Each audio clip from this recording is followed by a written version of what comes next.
Airbnb is a company that is driven by design. New user interfaces are dreamed up by designers and implemented for web, iOS, and Android. This implementation process takes a lot of resources, but it used to take even more resources before the company started using React Native. React Native allows Airbnb to reuse components effectively. React Native works by presenting a consistent model for the user interface, regardless of the underlying platform, and React Native emits a log of changes to that user interface so that the underlying platform can translate those changes into platform-specific code. Leland Richardson is an engineer at Airbnb. In today's episode, he explains how Airbnb uses React Native, how React Native works, and the future of the platform. So this is a great episode. It's a deep dive into React Native, and I think you'll like it. If you're curious about finding specific episodes of Software Engineering Daily, I recommend checking out our new topic feeds in iTunes or wherever you find your podcasts. We have sorted all 500 of our old episodes into categories like business or blockchain or machine learning. We've got a greatest hits feed that I endorse strongly. It's got all of the curated best episodes. If you've had trouble finding the episodes to listen to, like many people, that's why we made these topic feeds. Whatever specific area of software you're curious about, we have a feed for you. And you can check the show notes for more details. I would love feedback on this. If you have more ideas for what we can do to improve, send me an email, jeff@softwareengineeringdaily.com.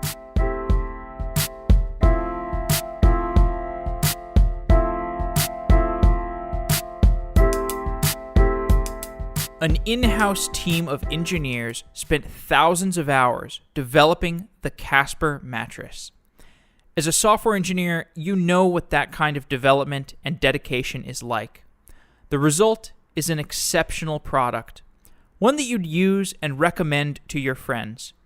You deserve an exceptional night's rest so you can continue building great software. Casper combines supportive memory foams for a sleep surface that's got just the right sink and just the right bounce. Plus, its breathable design sleeps cool to help you regulate your temperature throughout the night. Stay cool, people. Stay cool. And buying a Casper mattress is completely risk-free. Casper offers free delivery and free returns with a 100-night home trial. If you don't love it, they'll pick it up and give you a full refund.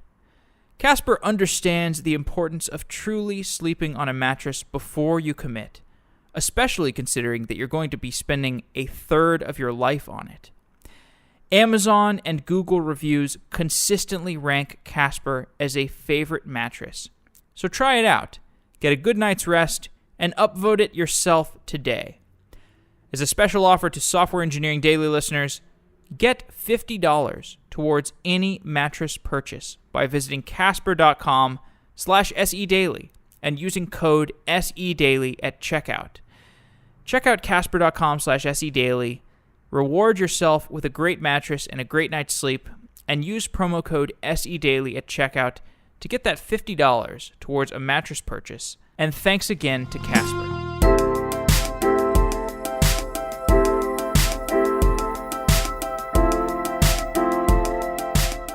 Leland Richardson is a software engineer at Airbnb. Leland, welcome to Software Engineering Daily. Thanks for having me. Today we're going to talk about React Native and cross-platform development and some of the technologies that you've been building at Airbnb. So let's start off with the canonical question of cross-platform development, which is, so Airbnb has to be written 3 times for web and Android and iOS, or at least it did prior to starting to work with React Native. So how did this process work before React Native? For the companies that are out there that are still writing web and Android and iOS apps to maintain cross-platform capabilities, what are they doing and what breaks down in that process? Yeah, so most companies kind of have those 3 targets. You have web, Android, and iOS. Some might have additional targets like a desktop app or Windows Phone, things like that. And so what you find is that a lot of times when you're writing these clients for different targets, that you're actually writing more or less the same code every time, but you can't share that code because you're using different technologies, different languages, and things like that. And Airbnb, like pretty much every other company, has been in that position and still for the most part is. React Native is starting to change that a little bit, but just to be clear, Airbnb is not 100% written in React Native. It's still a pretty small minority of the product that's written in it. And right now we use React Native for just iOS and Android cross-platform development, and we're starting to explore using it for web as well. Hmm. So, what are the problems that arise when this engineering process is siloed by platform? Yeah, that's a great question. I mean, I think a lot of people view it as just sort of the way things are and the way things ought to be. Hmm. It's just kind of been that way for so long. We've had some other cross-platform technologies, but for the most part, people have kind of come to terms with it. They usually just don't work all that well. Hmm. And a lot of what can come up with that, until recently, Airbnb we kind of had these product teams that worked on specific product silos. So you might have one team that works on payments, another team that works on search, things like that. And the way that traditionally kind of worked out was those teams, the product engineers on those teams were either back-end engineers or front-end web engineers. And then we would have individual Android and iOS teams. And so you ended up having this really big communication problem where we didn't have enough iOS or Android engineers to kind of spread them across the whole organization, but they still kind of needed to build the whole product. And so you ended up having a lot of sort of firsthand knowledge that the web engineer might have that would have to then get transferred to the iOS and Android engineer. And it resulted in basically a lot of features that weren't fully implemented on the native apps, or at least like some sort of lag in terms of when they would get implemented. And you essentially have the whole organization kind of fighting for these limited native engineering resources. Hmm. When React Native first came out, it did not claim to solve the problem of siloing, but it did offer some improvements in communication and information sharing and cured some of the process of this cross platform disaster. And over time, it's gotten better. Explain how React Native changes the development process for cross platform developers. Yeah, so when React Native first came out, the kind of tagline they chose was learn once, write anywhere, which is sort of a play on the kind of the Java historical Java timeline, which is like write once, run anywhere. And so the idea was they were trying to kind of say like, hey, we're not trying to do that exactly. That what we're saying is we have this kind of paradigm, this way of writing UI and writing applications, which is essentially the JavaScript and React stack, if you will. And basically saying we can take that and we can write each application in that stack or in that paradigm, even if we might have to write it twice or three times or whatever, that because we've only had to, because we're using the same stack every time, we're able to share the same kind of engineer to do that. You can have the same person implementing it in all three areas, and they might have all of the product context of how to build that application and things like that.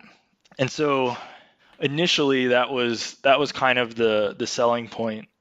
And I think that worked out really well. What's really interesting though is you have this effect where before you maybe wrote it three times, but you had three different engineers writing it then, or the people writing it for iOS weren't the same people writing it for Android, weren't the same people writing it for web. But once those start to become the same people, then all of a sudden the sort of pain of that duplication starts to feel all the more real. And so you start writing it for on web, and you start writing it on iOS and Android for React Native, and then you realize just how similar those two applications are, and you realize that there aren't the number of kind of differences that you bake in due to the platform in a lot of products is actually incredibly small. It's just the technology that you're using that ends up making the code different. And so once you make the technology stack the same, it starts to kind of eke at your inner engineer that doesn't want to repeat, the code that you're writing all day. So you kind of get this interesting effect where you're doing less work than you were before, but for that individual engineer, it might actually feel more painful. So what you're describing is when a company like Airbnb goes from writing the app on native iOS, native Android, and React on the web, or any JavaScript framework really, to a place where they're writing a React native app that can basically be deployed to iOS and Android, and building a React app on web, you go from 3 platforms to 2 platforms. So that's good, but the downside is it lets you identify just how inefficient things are. Yeah, exactly. Right. So at this point, you would have React Native, a React Native app that suits iOS and Android, and you've got React and JavaScript on the web. What's the difference between those two environments? Why can't I just port my code easily from one to the other? Yeah, this is a problem that I've been kind of focused on and thinking a lot about lately, but the differences end up being really important, but really subtle. And so you can kind of identify that the code you're writing is effectively the same, like in the way that you care, but you can't just kind of copy and paste things over and rename things. It's not quite the same. And for application logic, maybe a lot of it is, but for UI logic, you end up in some places where you don't realize how you're depending on the platform. And so typically when you write a React web application, you're kind of directly targeting HTML. And so your React components are going to be rendering directly, they're going to be returning these HTML elements like div and span and h1 and h2 and things like that. What's interesting about React Native or about React is that you're not actually using the browser APIs when you're writing those components, but you are targeting them. So that div or span in your JavaScript code is actually just a string, but that string is eventually going to turn into a div on your actual website. And in the React Native world, you don't work in div and span and h1s and things like that. They have a different set of primitives like view and text and image. And there are a couple more, but those are kind of the core UI primitives. And the UI primitives for React Native feel very similar to the ones on the web, but there are a couple of important differences. And one of them is the layout algorithm. And so when you start writing divs and spans or views and text, you're implicitly relying on the way those things get laid out very, very intimately. And it's very important for building the actual UI that you want to look at later on. And React Native early on chose to implement Flexbox, a subset of the full CSS spec that the web builds. And so you have access to the Flexbox layout algorithm on the web, but it's not the default algorithm. And so React Native kind of works on this subset of CSS. And so if you want to if you want to write cross-platform code, you have to essentially build the equivalent of these React Native primitives that have the same constraints that the ones in React Native do. And so you then sort of constrain yourself to using the Flexbox layout algorithm, which actually is a very it's a very nice layout algorithm. It's a little bit newer in the web spec, and so it's not used as often, but it covers a lot of things, like a lot of UI paradigms that used to be very hacky and like hard to do are very easy to accomplish with Flexbox.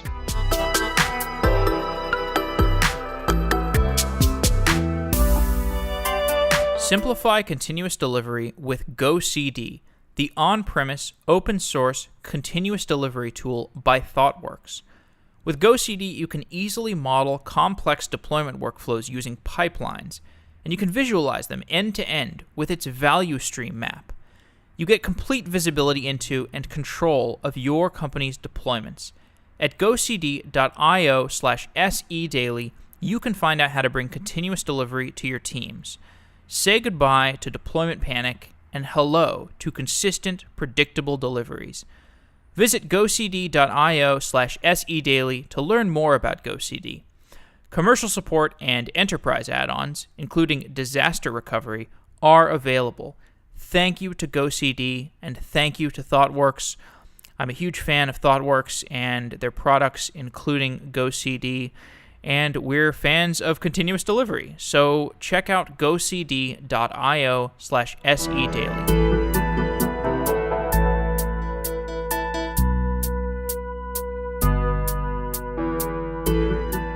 So then, what's the current status of bridging that gap between my React Native for iOS and Android app and the React app on the web? I mean, is the current status quo, is it good enough to bridge that gap? Is this a problem that's going away? I think it really, at the moment, I think that it depends maybe on your use case and what sort of browser support you need and what your sort of constraints are. Right now, there's a library that's written by Nicholas Gallagher from Twitter called React Native Web, and it's essentially a set of the React Native APIs that React Native exports implemented for the web. And among those are what I sort of call the primitives, and are sort of, I think, the most important ones, which are view text image, style sheet, touchable, and animated. And we don't really have to know exactly what all of those do, but you can build most interfaces with just those six primitives. Mm-hmm. And so React Native Web does a great job of implementing these on the web. And actually, Twitter Lite, the new PWA that Twitter put out for mobile Twitter.com, is built on top of React Native Web. And so this is being used in sort of production scale in some places. But you should be very aware of, like, there are some performance implications to using these primitives relative to just using like div and span directly. And that's Nicholas and other people in the community like me are sort of currently working on trying to tighten that gap in terms of performance and kind of remove that as an issue. Those are runtime performance issues? Yes. Okay. Oh, sorry. No, go ahead. I mean, do you want to talk about them a little bit? Yeah, well, I was just going to say, I think that, more and more there's an importance of the ability to keep your JavaScript bundle small. The JavaScript parse and execution times of like old Android phones is really bad. And so I think with frameworks like this, especially where the typical use case for React Native Web at the moment might be for writing actual mobile websites.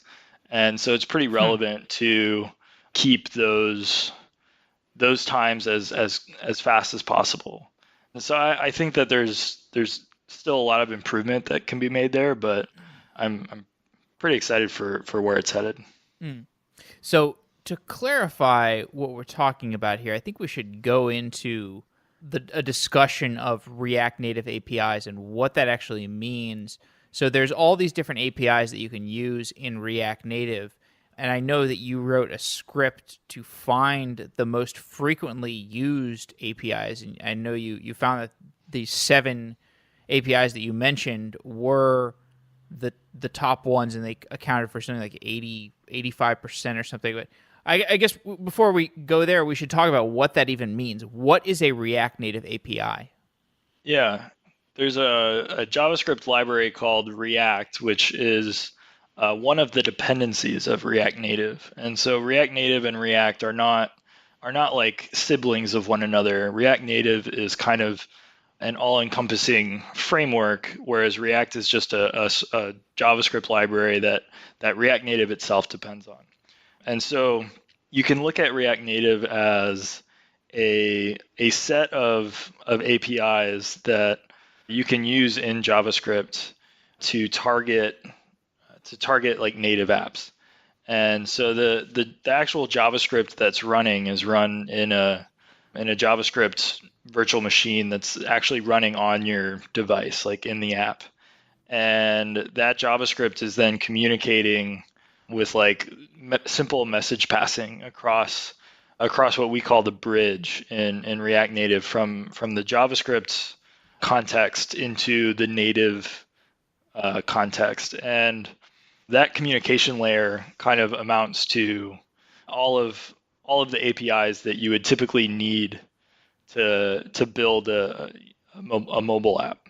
And so React Native itself has tried to kind of build these small APIs for but for a lot of the typical app use cases. And that sometimes that's like a UI thing, like view and text are some of the UI components, but there's also things like switch and text box, scroll view, things like that. But there's also non-UI components. And so there's a network information API, there's an internationalization API, there's a geolocation API, there's a network layer, there's things like that aren't really React related, but they're just APIs that React Native exposes to you by default. We should clarify here how React Native and JavaScript are running on, for example, iOS. People think of iOS typically as Swift code or Objective-C code.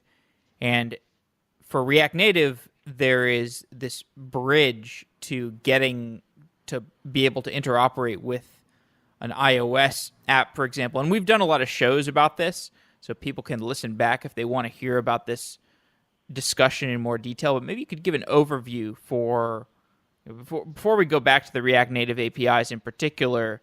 How is React Native this thing that interacts with a traditionally Swift or Objective-C app in the case of iOS?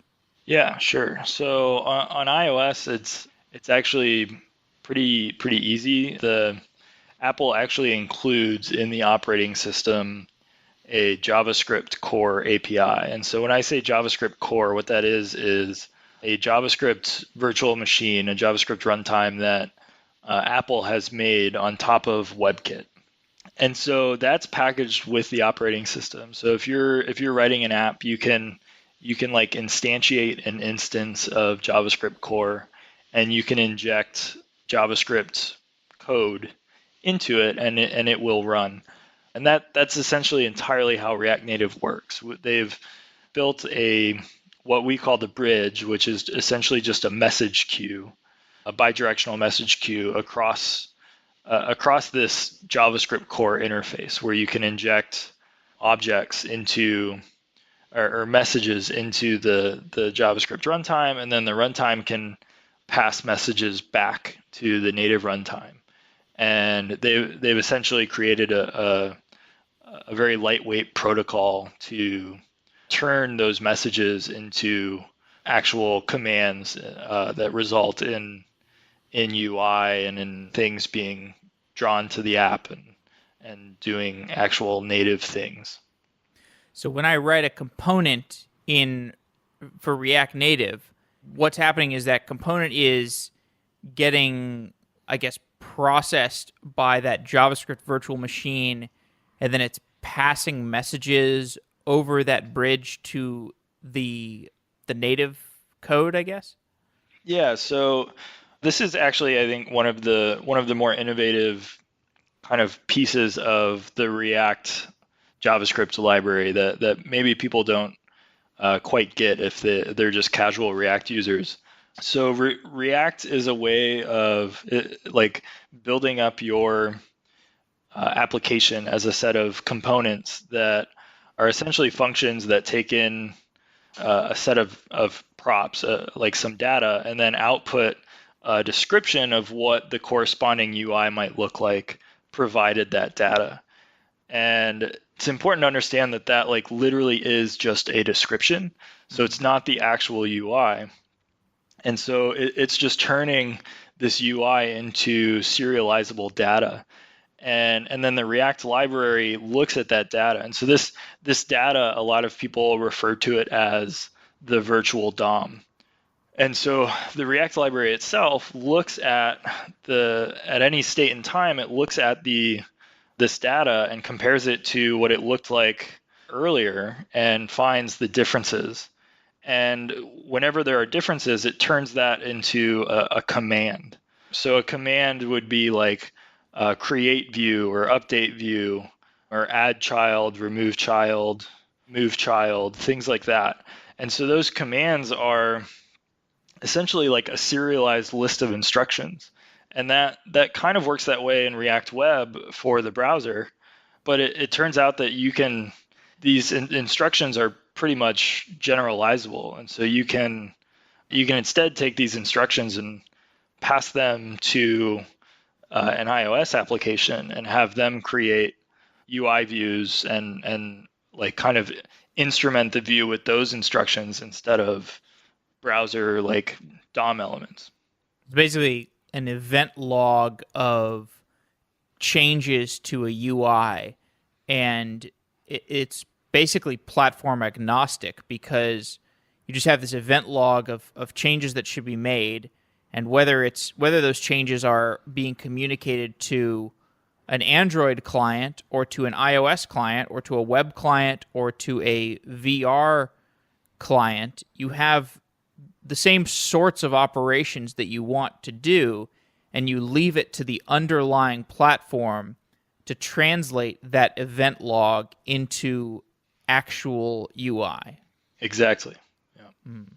Okay, so that settles for me the decoupling, because then we're just talking about like what are you wanting to do at the React native layer to best create this event log of stuff that's going to turn into native UI components.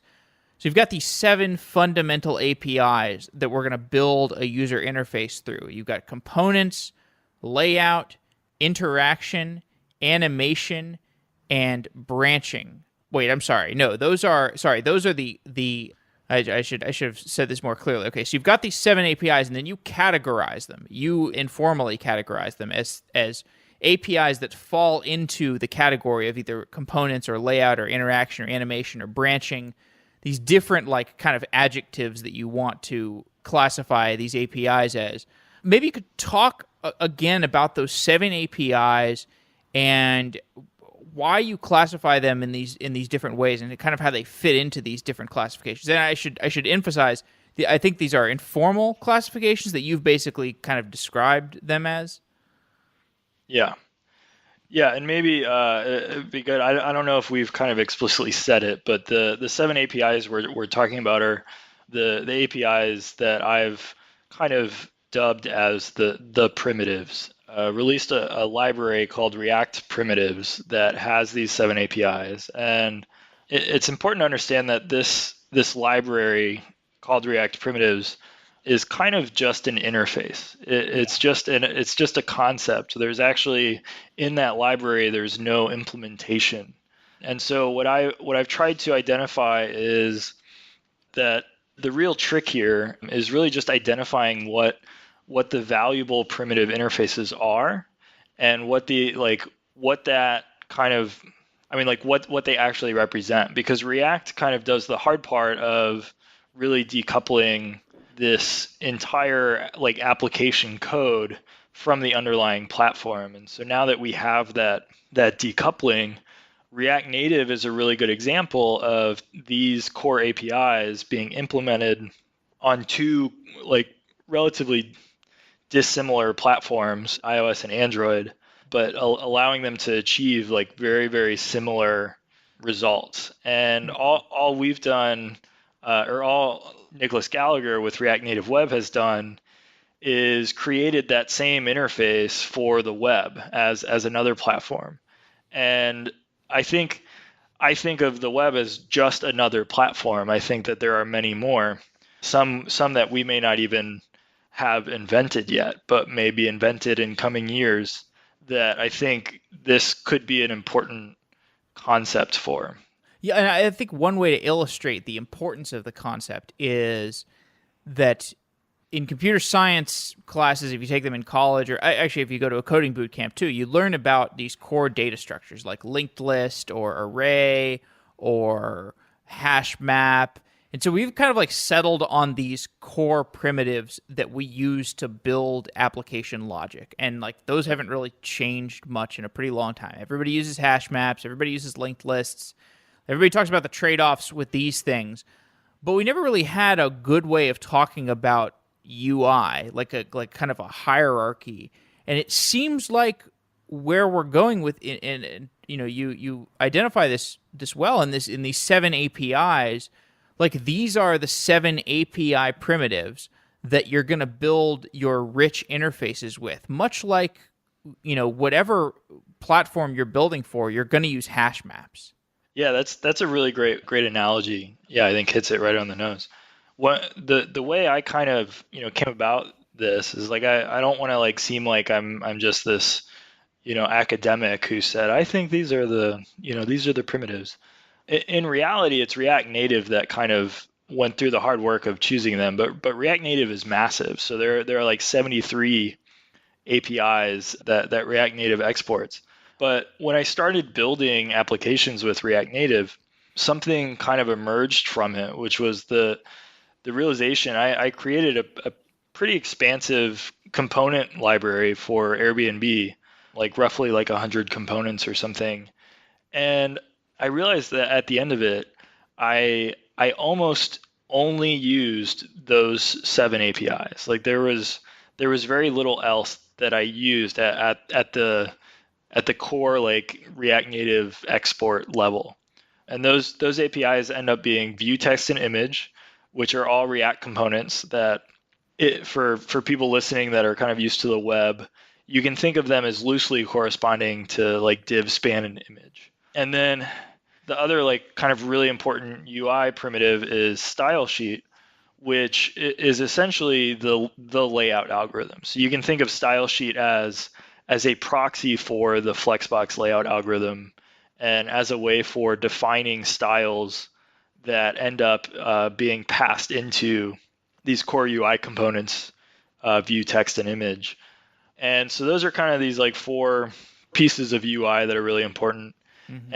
And then there's you need user interaction, right? So at that point you can kind of describe static UIs, but you need some way for the user to interact. And a powerful kind of abstraction around that I came up with was this idea of touchable.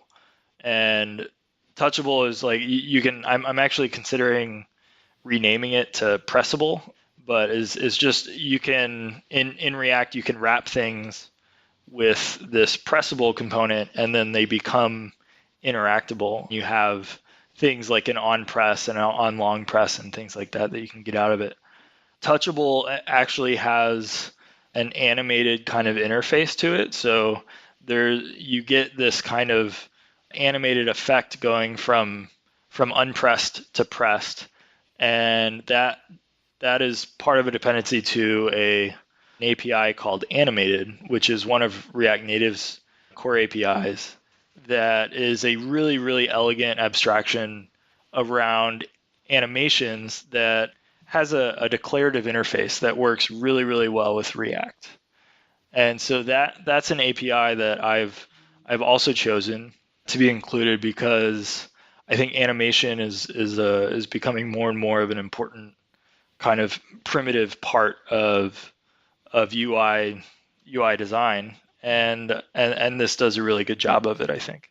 And then there's kind of like one last API, which is platform, which I don't even really think of it as a primitive. I think it is it's just a utility, and this is just sort of a practical utility to be able to branch some logic based on platform, which is inevitably needed, at certain times. And that's one of the ways that React Native allows you to branch by platform. But there's another way, which isn't an API per se, but is just the way the packager in React Native works, where you can have files with different extensions on them, and I call them platform extensions. And so you can have a component like button or something, and so you could have a button.js. But if you wanted to have a different implementation on iOS, you could have a button.ios.js. And so this is just a very simple way to take modules and have an interface that's the same across all platforms, but with drastically different implementations that like kind of allow the developer to very clearly demarcate those lines.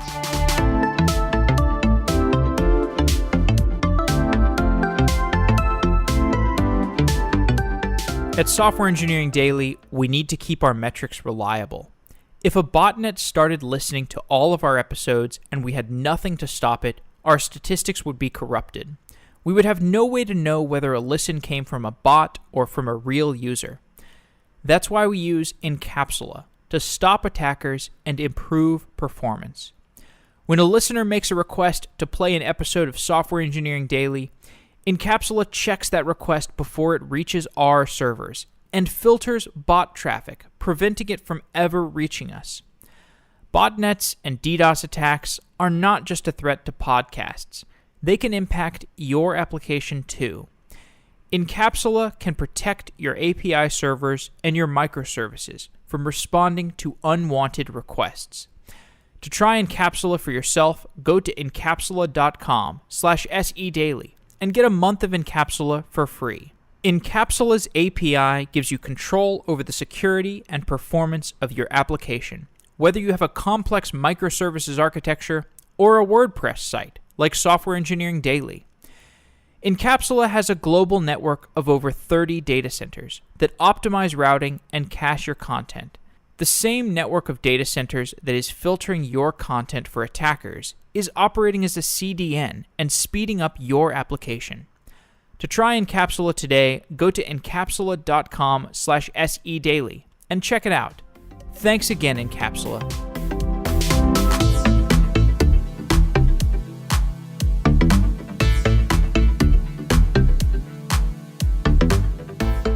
Right. What's worth pointing out here is that at least today, or when I last reported on React Native in detail, if you want, there's a number of instances where you're going to want to specify stuff about the platform that you're hitting. So that's why it's not just like write your React Native app and it magically works on iOS and Android. There's certain ambiguities to, like when we talk about that event log, there's certain ambiguities where if there's an event that is going to cause a change to the virtual DOM, that event might have some ambiguity on specific platforms. The idea of a platform extension would resolve that ambiguity, right? You could probably explain this better than I could. So if I'm unifying my app across web and mobile, what role do platform extensions play?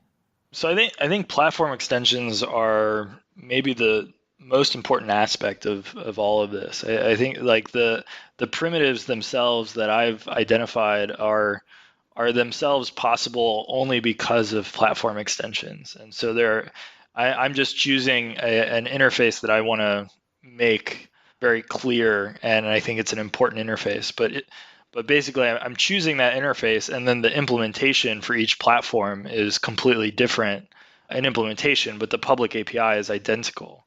And that's a powerful way to build things at like kind of the bottom of the tree. And so you create these common interfaces at the bottom of the tree, and kind of then on top of that you have this like palette of cross-platform components that you can work with. But it's really important at the top of the tree too. And so a lot of people, when I start talking about this, their immediate gut reaction is like, well, I don't want my iOS app to look the same as my Android app or the same as my website. And that's like totally fine, right? I think it's really important that this kind of flavor of cross-platform development it's opt-in, right? So you can only share what you want to share and not share what you don't want to share. And so you can have different entry points per platform, and you could start off with two completely different code bases. You could implement both apps completely separately. They might be in the same repo and the same folders or whatever, but they could have completely separate, like, zero intersection implementations. And then you might realize, like, hey, over here we built this one component, and over here we built like pretty much the same exact component. Well, because there aren't any, because you're using the same stack, the same platforms, there's no issues with just deleting one of those files and using the one. You can just do that, and then you start to realize that, oh, actually a large chunk of my application is the same. But there may be really important differences that you want to preserve. And on iOS and Android, there are things like the navigational model is often quite different. People on Android maybe want like a slide out drawer. People on iOS maybe want some tabs. Maybe you want like a bottom right, material UI, circular create button or something, but you don't want that on iOS. Lots of those decisions are perfectly valid decisions to make. And it's important to know that like that's all completely possible here. You can make things as different as you want or as the same as you want. The point is that there's no longer this artificial barrier from sharing code that's there only because you're using different technologies. Yeah, and I saw a really good demo that illustrated this that you gave at that React Native Europe talk that I'll put in the show notes, by the way. But the demo was like a VR, like you're in VR and there's just like what looks like a smartphone interface floating in VR. And it's just like, okay, well, I could see the thrust there. Okay, it's like, okay, VR is not exactly the same as, you don't necessarily want the same paradigms, but might as well be able to slap your smartphone UI code into a VR app. Like, there's no reason why that should be complicated, and React Native allows that. And this is interesting because, like, there's a lot of React Native stuff that's been written at this point, and VR has not gotten super popular. It'll probably get popular eventually, and people will want an easy way to port their code to it. And that I can see React Native naturally, people who have written React Native apps at that point will have a nice time adjusting to that. And I know React Native VR has been created already. I kind of want to, just for a thought experiment and just to kind of hear your thoughts on this, like, everybody's getting into AR, like everybody's building their AR platform. Apple released an AR kit already, and eventually we'll have glasses that we can see AR components. I know this is pretty speculative, but I'd love to know, what would be the process of, just to like walk me through how somebody writes a bridge between React Native and a new platform, because like when a new platform comes out, or we could even be talking about React Native for cars or like whatever that would mean. What is the process for writing, like for getting the bridge necessary to hit a new platform? And I think AR is a good example because AR looks somewhat like the platforms that we deal with today. Yeah. Yeah, it could be more or less involved depending on kind of what what you're able to do on whatever platform that lives on. So if the platform that runs on, can run C++, for instance, then it's probably not like that like in and of itself kind of saves you a lot of trouble because one, most of the JavaScript runtimes are C++ based. So you could throw in like JavaScript core and run it on with C++, and then React Native now itself is built on a cross-platform C++ bridge. And so you can actually have the bridge implementation too, sort of for free. And then once you have that, you have the environment that your JavaScript code is going to run on, and then you have this like kind of message implementation. And so then once you have that, basically what you would need to create is kind of the what in React Native we call the native modules. And so you would want to create like an implementation of the view and of the text and things like that. And once that kind of comes in, you need to start interpreting these like commands that I was calling them earlier.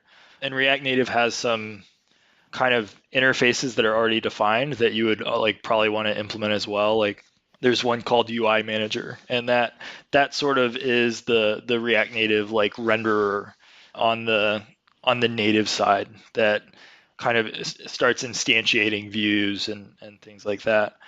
And a big part of that in particular is the layout algorithm.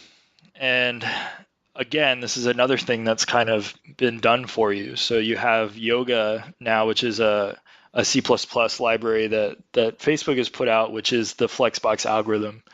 And so with that, you have to like kind of wire that up to whatever view system you'd be using. So if this was like a new platform, it might have a new way of like laying out views, and so you would need to tell Yoga how to kind of traverse that view hierarchy. And then like things like measuring text are really important there. So you need to expose a method of text measurement and like intrinsic sizes of views and things like that. That's like in a nutshell that is like what the renderer like that is what React Native is kind of those things being set up. So it's like a set of native modules, one of them being the UI manager, which is a really important one that ends up orchestrating layout with the usage of Yoga.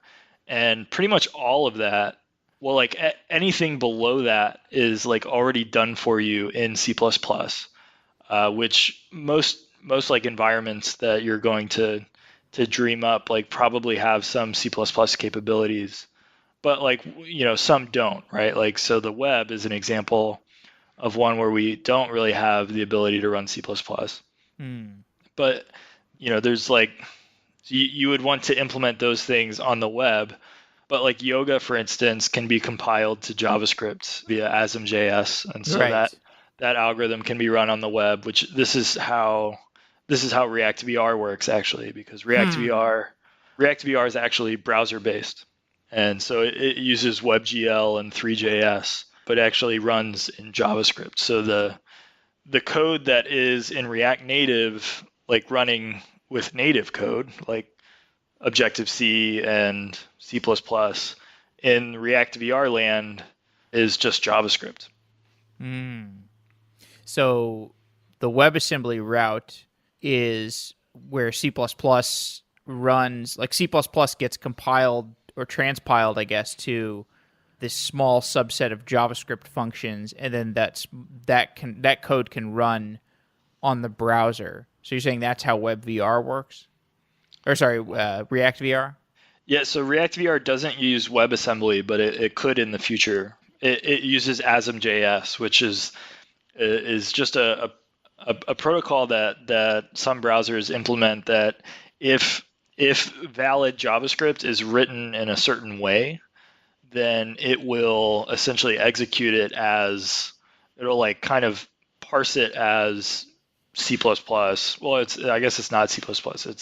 It'll like run it as bytecode, I guess, and it's like extremely fast. So there's no dynamic types or anything like that in ASM.js. But like if it deops into normal JS, then it would still be like a valid JavaScript program.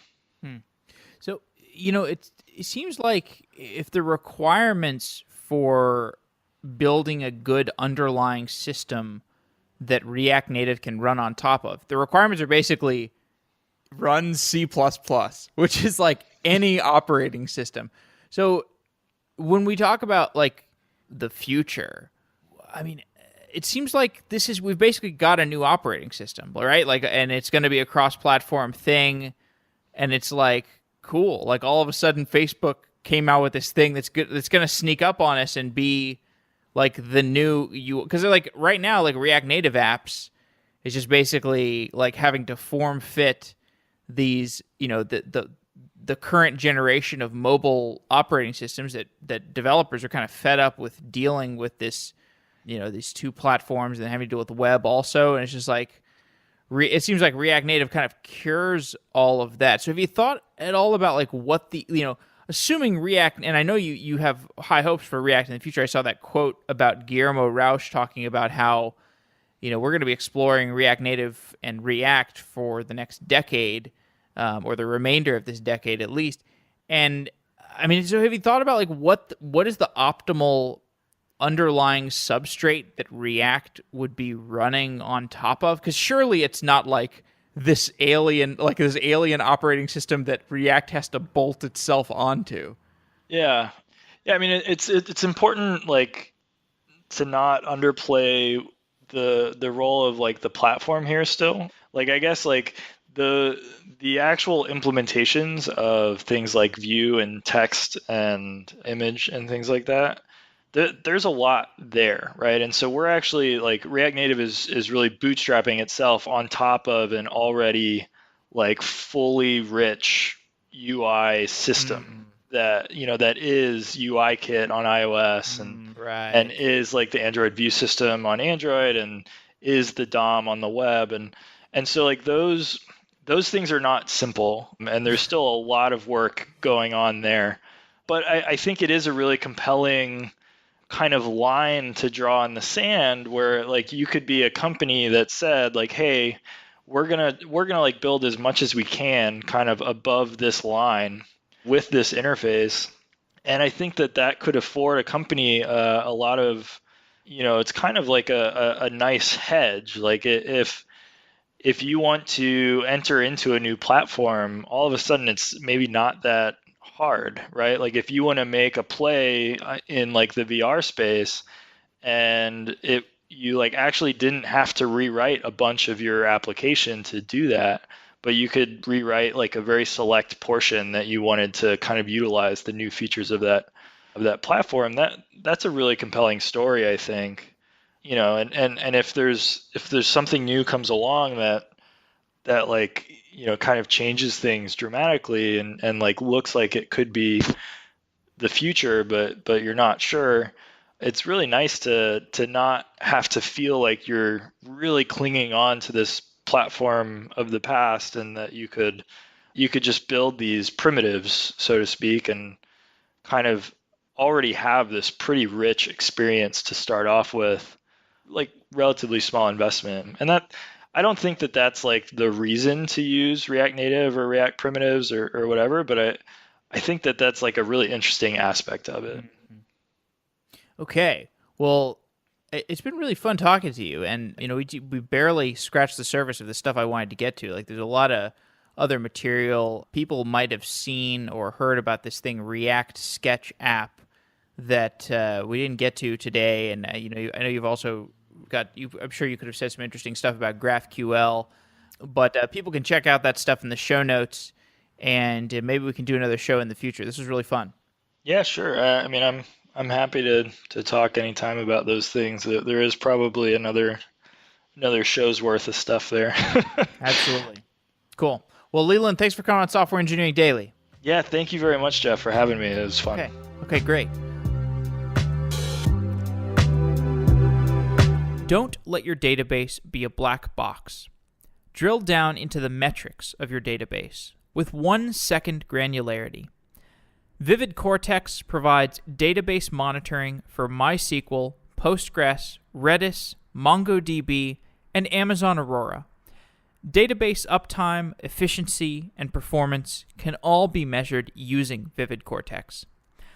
Vivid Cortex uses patented algorithms to analyze and surface relevant insights, so users can be proactive and fix performance problems before customers are impacted. If you have a database that you would like to monitor more closely, check out vividcortex.com/sedaily. GitHub, DigitalOcean, and Yelp all use Vivid Cortex to understand database performance. Learn more at vividcortex.com/sedaily and request a demo. Thank you to Vivid Cortex for being a repeat sponsor of Software Engineering Daily.